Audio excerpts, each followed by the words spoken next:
ஒரு சிலர் சொல்றாங்க, அந்த சித்த மருத்துவம் அப்படின்னாவே உணவு ஒரு முக்கியமான ஒரு ரோல் அதில் இருக்குது. அப்போ முன்னாடி காலங்கள்ல இயல்பாவே உணவுகள் நல்லா சாப்பிட்டாங்க. அதனால அந்த சித்த மருத்துவங்கள் வேலை செய்தது.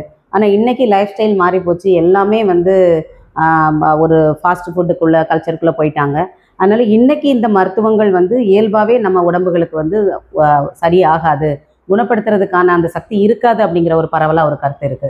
இல்ல அது ஒரு முழுமையா ஏற்றுக்கொள்ளக்கூடியதுல ஒரு சின்ன தொய்வு இருக்கு. இப்போ உங்களுக்கு தெரியும் நிறைய ஆஸ் அன் என்விரான்மெண்டாலஜிஸ்டா நீங்க தெரியும். அதாவது இந்த கிளைமேட் சேஞ்ச் நம்மளுடைய அக்ரிகல்ச்சர் ப்ராக்டிசஸ்ல we already lost 15 to 18% of all the secondary metabolites of plant. ஒரு உருளைக்கிழங்கா இருந்தாலும் சரி, தூதுவளை மூலிகையா இருந்தாலும் சரி, இல்லை ஒரு காய்கல்ப மூலிகையா இருந்தாலும் சரி, 15 to 20% பிளான்ட்டோட செகண்டரி மெட்டபலைட் ஆல்ரெடி லாஸ்ட். அப்போ அப்படி அது லாஸ் ஆகும்போது அந்த மூலிகையோ உணவோ நம்ம எதிர்பார்க்கிற முழு பலனை தராது தான். ஆனால் அந்த 18% தான் குறைஞ்சிக்க வழியே 0 ஆகலை, இன்னைக்கு வரைக்கும் ஆகலை. அப்படி இருக்கும்போது கண்டிப்பாக இந்த உணவுல இருக்கக்கூடிய உட்கூறுகள் ஓரளவேனும் உதவி செய்யத்தான் செய்யும். ரெண்டாவது, மொத்த பழக்கமே மாறி இருக்கிறது. அன்னைக்கு சாப்பிட்ட உணவு பழக்கம், அன்னைக்கு இருந்த வாழ்வியல், அன்னைக்கு இருந்த ஈகோ சிஸ்டம், இதெல்லாம் நிறைய மாறி இருக்கும்போது இந்த மருத்துவ முறைகள் பயனாகுமா? மேபி 10%, 20% இங்கேயே இருக்கலாம், அங்கேயே இருக்கலாம். கூடுதலாகவும் வேலை செய்யலாம், குறைந்தும் வேலை செய்யலாம். அதுக்கும் இன்னைக்கு பெரிய ஆய்வுகள் இல்லை. ஆனால் இதுவரை நடந்த ஆய்வுகள், நீங்கள் போன வருடம் நினைக்கிறேன், போன வருடம் நேச்சரில் ஒரு பப்ளிகேஷன், நான் நிறைய உரையில் கூட அதை பண்ணியிருக்கேன். அது ஆப்பிரிக்க நாடுகளில் கிளிமஞ்சாரோ பகுதியில் நடந்த ஒரு ஆய்வு. ரொம்ப பியூட்டிஃபுல் பேப்பர் அந்த பேப்பர்.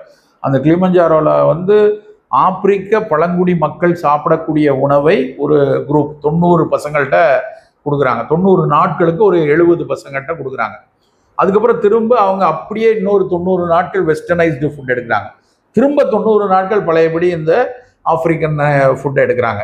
ஒவ்வொரு 90 நாட்களிலும் அவங்களுடைய அத்தனை இன்ஃப்ளமேட்டரி மார்க்கர்ஸ்லேருந்து எல்லாம் நிறைய சோதனைகளை செய்கிறாங்க. செஞ்சுட்டு அது ஃபைனலாக அந்த பப்ளிகேஷன் என்ன வருதுன்னா, ட்ரெடிஷ்னல் ஃபுட்டை எடுக்கிறவங்களுக்கு அவங்களுடைய இந்த நான் கம்யூனிகபிள் டிசீசஸ்னுடைய கிளச்சஸ்குள்ளே போகிற தன்மை பெருவாரியாக குறைந்திருக்கிறது.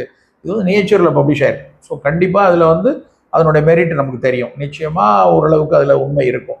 அப்போ அந்த பேப்பரை ஒரு கார்னல் யூனிவர்சிட்டிலேருந்து ஒருத்தர் எனக்கு அனுப்புகிறார். இதை மாதிரி ஏன்பா நீங்கள் உங்களோட தமிழ் உணவுகளை வச்சு நீங்கள் செக் பண்ணலாமே, இதை டெஸ்ட் பண்ணலாமே. நான் இங்கே உள்ள பல உணவறிஞர்கள்ட்டெல்லாம் அதை ஷேர் பண்ணிட்டு இருந்தேன். அதில் என்ன சொல்ல வரேன்னா, அவங்க இப்போ தான் நடத்தியிருக்காங்க. ஒரு 2 ஆண்டுகளாக அந்த ஆய்வை செய்து அவங்க அதை வெளியிட்டிருக்காங்க. அப்போது எல்லாமே அவங்க எதிர்பார்க்கிற அந்த பயன்கள் கிடைக்கத்தான் செய்யுது. கிளைமேட் சேஞ்சினாலையும் இந்த என்விரான்மெண்டல் ஹசார்ட்ஸ்னால கொஞ்சம் அதனுடைய பயன் குறைந்திருக்கலாமே ஒழிய, இன்றைய காலகட்டத்திலையும் அந்த மரபு உணவுகள், உணவு பழக்க வழக்கங்கள் அல்லது இந்த மூலிகை மருந்துகளுடைய பயன்கள் கண்டிப்பாக ஒரு 80% மேலே பயனாகத்தான் செய்யும் என்பது என்னுடைய கருத்து.